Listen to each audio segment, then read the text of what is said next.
কথা যখন একা ঘরে বসে এভির কথা চিন্তা করে কান্না করছিল, ঠিক তখনই ছোট কাকাই এসে কথার কাছে আবারও ক্ষমা চায়।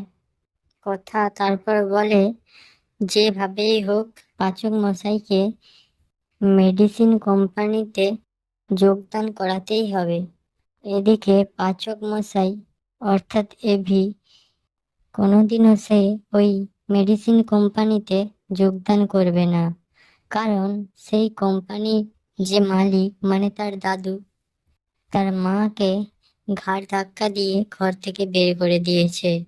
কিছুক্ষণ পর এভির কাছে ম্যান্ডি আসে এবং বলে, এভি, টি লঞ্চে হার্বাল কফি প্রচুর পরিমাণে বিখ্যাত হয়েছে, সবাই হ্যারির সঙ্গে সেলফি তুলছে।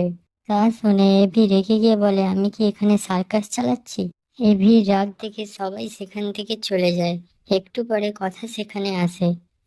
একটু পরে কথা সেখানে এসে বলতে থাকে, পাচক মশাই, আপনার সঙ্গে আমার একটু কিছু জরুরি দরকার আছে। তারপর কথা এভিকে বলতে থাকে, দাদা এই মুখ ফুটে তোমার কাছ থেকে কিছু চেয়েছে আর তুমি সেটা তাকে দেবে না?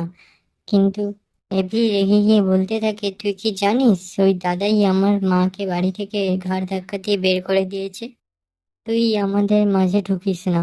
তারপরে এভি দুঃখের সঙ্গে বলতে থাকে, ছোটবেলা থেকে আজ পর্যন্ত একদিনও আমি আমার মাকে দেখতে পাইনি এবং মায়ের ভালোবাসাও পাইনি।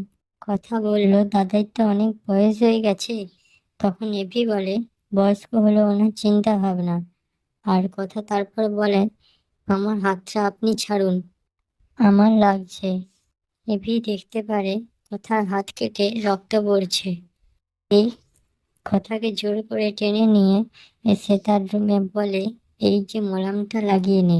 কথা বলে, আমার কোনো মলম লাগবে না। তারপর এভি রেগে গিয়ে বলে, তোর তো হার্বাল মেডিসিন দরকার না? এভি তারপর রান্নাঘর থেকে হলুদ নিয়ে এসে কথার গায়ে ছড়িয়ে দিয়ে বলে, এই নে। তারপর কথা বলে, যদি আপনার মা আজ এখানে থাকতো তাহলে আপনার মা ওই কোম্পানিটিকে বাঁচানোর জন্য নিশ্চয়ই আপনাকে রিকোয়েস্ট করতো। কিন্তু এভি বলে, এখন তো আমার মা নেই, তাই আমি এই কথাটা রাখতে পারলাম না।